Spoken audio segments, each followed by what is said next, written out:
Assalamualaikum warahmatullahi wabarakatuh. Selamat datang di channel Tausiah Ustadz, tempat kita berbagi inspirasi dan ilmu seputar Islam. Semoga video ini membawa manfaat dan menjadi jalan kebaikan untuk kita semua. Bismillah. Yuk, kita mulai. Bismillahirrahmanirrahim. Assalamualaikum warahmatullahi wabarakatuh. Alhamdulillah, wassalatu wassalamu ala rasulillah wa ala alihi wa sahbihi wa man walah wa ba'd. Saudara-saudariku, berjumpa kembali dalam pelajaran praktek sunnah Nabawi Sallallahu Alaihi Wasallam. Sekarang kita akan memasuki tutorial bangun dari tidur. Untuk itu, kita akan coba melacak bagaimana Nabi Sallallahu Alaihi Wasallam menunjukkan kepada kita tata cara bangun dari tidur, sehingga dengan mengikuti tuntunan itu, kegiatan kita bangun dari tidur mendapatkan penilaian ibadah di sisi Allah Subhanahu wa ta'ala. Baiklah, untuk bisa memberikan gambaran lebih rinci akan praktek yang akan coba kita pelajari bersama, referensi pertama kita akan hadirkan melalui kitab Sunan Abu Daud. Ini kitabnya ya, Sunan Abu Daud di nomor hadis 1367 ya. Nomor hadis 1367. Jika kitabnya sama dengan kami, ini nanti ada di halaman 187. Kitabnya ini cetakan dari Darul Alamiyah ya. Jadi kalau nanti sama kitabnya dari cetakan Darul Alamiyah li Nashri wa Tauzi' ada di halaman 187. Tapi kalaupun berbeda cetakan bisa dilihat di nomor yang insya Allah ini akan lebih mudah ditemukan, yaitu nomor hadis 1367. Baik, mari kita simak terlebih dahulu seperti apa gambaran di hadisnya. Kemudian nanti kita akan coba tampilkan juga di kitab yang lain yang memberikan kelengkapan pada pelajaran kita di tutorial kali ini. Bismillahirrahmanirrahim. Qala haddatsana al-Qa'nabi an Malik an Makhramah ibn Sulaiman an Quraib maula ibn Abbas radhiyallahu ta'ala anhuma anna Abdullah ibn Abbas radhiyallahu ta'ala anhuma akhbarahu annahu bata 'inda Maimunata zawjin Nabi sallallahu alaihi wasallam wa hiya khalatuhu. Qala. Baik, saya terjemahkan sebentar. Ini disampaikan oleh Imam Abu Daud menyampaikan kepada kami Al-Qa'nabi dari Malik dari Makhramah bin Sulaiman dari Quraib. Ini adalah asisten dari Ibnu Abbas radhiyallahu taala anhuma, menyampaikan bahwa Ibnu Abbas radhiyallahu taala anhuma pernah menyampaikan kepada Quraib, asisten beliau, bahwa satu waktu beliau pernah menginap ya di rumah bibinya Sayyidah Maimunah, istri Nabi sallallahu alaihi wasallam, ibunda kita semua, Ummul Mukminin, wa hiya khalatuhu, sedangkan Sayyidah Maimunah itu bibi beliau. Kemudian qala, maka Ibnu Abbas radhiyallahu taala anhu mengabarkan bagaimana suasana saat beliau menginap di sana. Fattaja'tu fi ardi al-wisadati wa taja'a Rasulullah sallallahu alaihi wasallam wa ahluhu fi tuliha. فنام رسول الله صلى الله عليه وسلم حتى إذا انتصف الليل أو قبله بقليل أو بعده بقليل استيقظ رسول الله صلى الله عليه وسلم. Nah, titik ini yang paling penting untuk kita bahas. Kata beliau, aku tidur di sisi satu bantal, sedangkan Nabi dan keluarganya di sisi bantal yang lain, sampai kemudian ketika waktu menunjukkan pertengahan malam, atau lebih sedikit, kurang lebih kata beliau pertengahan malam, ya qablahu aw ba'dahu biqalil, kurang lebih pertengahan malam, maka Nabi sallallahu alaihi wasallam bangun dari tidur beliau. Nah, ini menunjukkan bagaimana rutinitas kehidupan Nabi Sallallahu Alaihi Wasallam yang bangun di pertengahan malam. Nanti satu waktu kita akan bahas tentang bagaimana kebiasaan Nabi memanfaatkan waktu malamnya di sisi yang lain. Saat ini kita akan bahas tentang cara bangunnya dulu. Karena itu kita fokus bagaimana Rasulullah Sallallahu Alaihi Wasallam bangun dalam tidurnya. Setelah beliau tidur seperti apa bangunnya. Baik, mari kita lihat. 1. Fajalasa yamsahun nauma an wajhihi biyadihi. Yang pertama, beliau duduk terlebih dahulu. Nanti kita praktekkan. Kemudian setelah itu, beliau menghilangkan bekas ngantuknya dengan bagian dari tangannya. Baik, jadi 1, duduk terlebih dahulu. Kemudian menghilangkan bekas ngantuk dengan bagian dari tangannya. Setelah itu, thumma qara'al ashral ayati al-khawatima min surati Ali Imran. Kemudian beliau melanjutkan dengan membaca 10 ayat penutup di surah Ali Imran. Kemudian setelah itu, thumma qama ila syandin mu'allaqah, lalu beliau pergi, ya bangkit dan pergi ke satu tempat tertutup. Di sini yang dimaksudkan seperti toilet ya atau kamar mandi. fatawadda'a minha fa ahsana wudu'ahu thumma qama yusalli. Baik, kemudian setelah itu beliau berwudu, menyempurnakan wudunya dan bersiap menunaikan sholat malam. Saya coba cukupkan dulu sampai redaksi ini karena selanjutnya terkait dengan sifat sholat malamnya Nabi Sallallahu Alaihi Wasallam. Ini terkait dulu dengan tata cara bangun tidurnya Nabi Sallallahu Alaihi Wasallam. Jadi yang pertama, kalau kita tutup dari kitab yang pertama di Sunan Abu Daud, nomor hadis 1367, maka saat bangun dari tidur yang dilakukan oleh Rasulullah SAW pertama duduk terlebih dahulu. Ya, jadi kalau kita praktekkan misalnya teman-teman sekalian, ini saya pindahkan dulu kitabnya karena ini nanti hal juga yang melengkapi dari pembahasan kita. Bismillah. Ini saya mudahkan dulu ya. Nah ini kalau kita misalnya ambil posisi tidurnya seperti ini, nah ya, nah kemudian setelah itu bangun. Nah, tentunya ini boleh jadi ketiduran ya peci dengan kacamata, tapi di luar yang normal kan peci kacamata itu terlepas ya. Jadi kalau kita bangun ya, misalnya seperti ini, kemudian bangun dari tidur, maka sunnah nabinya, nah ini duduk terlebih dahulu ya, duduk dulu, nah menenangkan diri dulu ya. Jadi duduk ini bisa mengondisikan keadaan kita tenang terlebih dahulu, aliran darah berlangsung dengan baik. Kemudian juga ya perasaan yang mungkin juga agak sempoyongan, belum stabil, ya kan, kita stabilkan terlebih dahulu. Nah, jadi tidak dianjurkan bangun langsung berdiri atau bahkan ke kamar mandi atau tergesa-gesa, tidak. Kita mengambil keseimbangan diri dulu, biarkan darah mengalir dengan nyaman, nafas teratur, duduk terlebih dahulu. Ya kan? Nah, lantas setelah itu, maka Nabi menuntunkan supaya menghilangkan bekas ngantuk dulu, ya, dengan bagian tangan dari itu. Wamasaha biadihi min athari naumihi. Jadi kita menghilangkan bekas ngantuknya dengan bagian tangan yang diduga bersih, gitu ya. Nah, jadi nanti ada di hadis lain bahwa saat bangun tidur nanti saat bersamaan kita akan wudhu, kita dianjurkan untuk cuci tangan terlebih dahulu, ya kan? Karena tidak menduga di bagian mana tangan ini bisa menyentuh hal-hal yang mungkin kotor.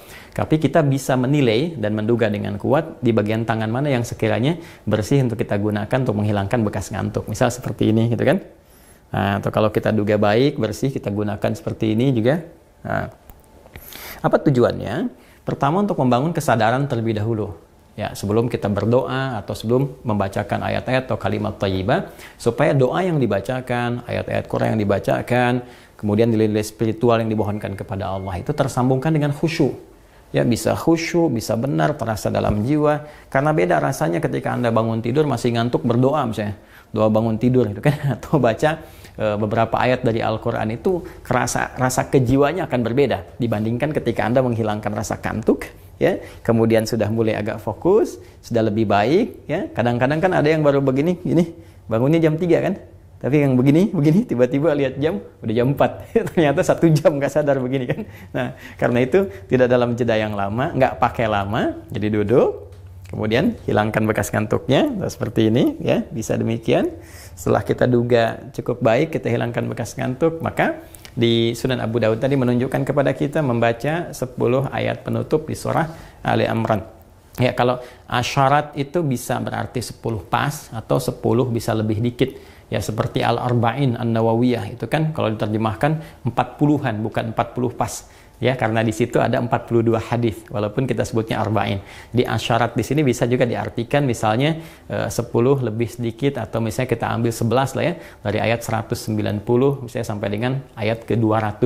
Kan kalau kita hitung 190, 191, 192, 193, 194, 195, 196, 197, 198, 199, 200. Jadi 11 ayat ya. Ayat yang dimaksudkan. Jadi tidak harus pas di 191 mulainya, kita bisa mulai di 190. Di inna fi khalqis samawati wal ardi wa ikhtilafil laili wan nahari la ayatin liulil albab sampai dengan ayat ke-200-nya. Ya, kalau kita ingin membiasakan, nah boleh. Ya, misalnya ya kita simpan mushaf dulu di samping, sebelum tidur kita mulai mencoba menghafalkan pelan-pelan, ya belajar. Ya, walaupun Ustaz saya belum hafal, tidak apa-apa, sambil berproses. Hari ini kita hafalkan satu ayat dulu. Yang penting ada dorongan kuat untuk mengikuti sunnah Nabi Sallallahu Alaihi Wasallam. Dan di balik ayat yang kita bacakan ini, itu nanti ada hikmah-hikmah yang sangat dalam. Bagaimana aktivitas kita setelah bangun dibimbing oleh Allah, sehingga semua jadi ibadah, memandang semua apa yang kita kerjakan, baik di langit, di bumi, semua ciptaan Allah itu mendekatkan diri kita kepada Allah, bukan sekedar berputar-putar bekerja. Berangkat gelap, pulang gelap, tapi Allah akan bimbing kita bagaimana menjadi pribadi yang ulul albab yang sesungguhnya, bisa mendapati esensi dalam kehidupan. Nanti ayatnya luas sekali, dalam kajian tafsir kita bisa uraikan. Jadi kita ambil dulu, duduk, hilangkan bekas ngantuk, membaca kurang lebih 11 ayat di penutup surah Ali Imran, sambil belajar, boleh satu ayatnya. Kalau belum misalnya menghafal, ya bertahap kita lakukan. Kemudian seperti kita ketahui, ada doa juga kan yang sering kita bacakan, ya. Masih ingat kan doanya?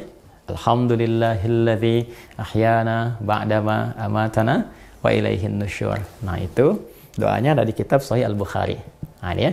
Kita ada kitabnya juga, Sahih Al-Bukhari, di nomor hadis 7394. Ya, kita lihat paling kanan sebelah bawah. 7394. Jadi kalau nomornya insya Allah teman-teman sekalian sama. Jadi kalaupun ada perbedaan, misalnya di cetakan kitab ini yang punya saya masih sama, Darul Adawiyah li Nashr wa Tauzi' di halaman 1076. Ya, saya pakai kacamata sebentar ya biar lebih jelas. Ya, nih halaman 1076 nih ya. Nah, kemudian nomor hadisnya 7394 seperti saya sampaikan tadi, ya. Nah, saya bacakan, qala haddatsana Muslim haddatsana Syu'bah an Abdul Malik an Rabi'i an Hudzaifah radhiyallahu ta'ala anhu qala kana an-nabiy sallallahu alaihi wasallam idza awa ila firashihi qala Allahumma bismika ahya wa amut wa idza asbah qala alhamdulillahilladzi ahyana ba'dama amatana wa ilaihin nusyur. Disampaikan oleh sahabat Hudzaifah radhiyallahu taala anhu, beliau menyampaikan adalah kebiasaan Rasulullah sallallahu alaihi wasallam jika beliau menuju tempat tidurnya, ya, untuk tidur, maka beliau berdoa kepada Allah, Allahumma bismika ahya wa amut, ya Allah, kan, aku dengan menyebut namamu aku menyerahkan sepenuhnya kepadamu untuk aku hidup dan juga bila pun aku wafat kembali kepadamu. Kemudian wa idza asbah, jika beliau bangun dari tidurnya, maka beliau berkata dengan bermohon pada Allah Subhanahu wa taala, alhamdulillahilladzi ahyana ba'dama amatana wa ilaihin nusyur. Segala puji bagi Allah Subhanahu wa taala yang telah menghidupkan kami, ya, menghidupkan kita semua setelah Allah Subhanahu wa taala mewafatkan sementara waktu. Bisa Allah mematikan dalam tidur tadi, tapi memberi kesempatan hidup sesuai dengan ajal, wa ilaihin nusyur, dan kita semua pasti akan kembali kepada Allah Subhanahu wa taala. Nah, kalau kita gabungkan, ya, di hadis Al-Bukhari ini dengan di hadis yang Sunan Abi Daud, kita akan temukan satu perpaduan yang sangat indah, bahwa bangun dari tidur, kalau kita satukan, ya, bisa duduk terlebih dahulu, hilangkan bekas ngantuknya, ya kan? Setelah itu membaca kurang lebih 11 ayat penutup surah Ali Imran, baru kita bacakan doa bangun tidur tadi, alhamdulillahilladzi ahyana ba'dama amatana wa ilaihin nusyur. Dan ingat, setelah membaca doa tadi kita berkomitmen kepada Allah. Ya Allah, terima kasih, kalau bahasa bebasnya, ya, ya Allah terima kasih telah memberikan kepadaku kesempatan kembali untuk beraktivitas. Ya, bisa saja Engkau wafatkan aku dalam tidur tadi, Engkau berikan aku kesempatan kembali untuk beraktivitas sesuai dengan ajalku. Wa ilaihin nusyur, maka aku berkomitmen, berikan aku kesempatan untuk beraktivitas, menyebar, dan aku berjanji mencari bekal terbaik sebagai persiapan kembali kepada Allah Subhanahu wa taala. Karena nusyur itu artinya berpencar untuk kembali ke asal. Jadi kita komitmen setiap bangun tidur, hari ini aku akan beraktivitas, ya, aku akan menjelajah kehidupan di muka bumi, dimanapun aku bekerja, aku niatkan mencari bekal. Nah, supaya saat kapanpun kembali kepadamu, ya Allah, bekalku telah siap, lebih baik daripada hari-hari sebelumnya. Karena itulah di riwayat-riwayat yang masyhur, Nabi sebelum tidur itu mengevaluasi diri, beristighfar. Kalau bahasa kita kan mengecek, ya, apa yang kurang yang sebelumnya, ini petunjuk kepada kita. Yang kurang sebelumnya kita coba sempurnakan, yang salah-salah kita istighfari, sehingga saat bangun kita sudah punya program kegiatan yang akan kita sempurnakan dari masa-masa sebelumnya yang telah kita lalui. Terima kasih sudah menonton. Jangan lupa like, share, dan subscribe untuk mendukung dakwah ini. Sampai jumpa di video berikutnya. Wassalamualaikum warahmatullahi wabarakatuh.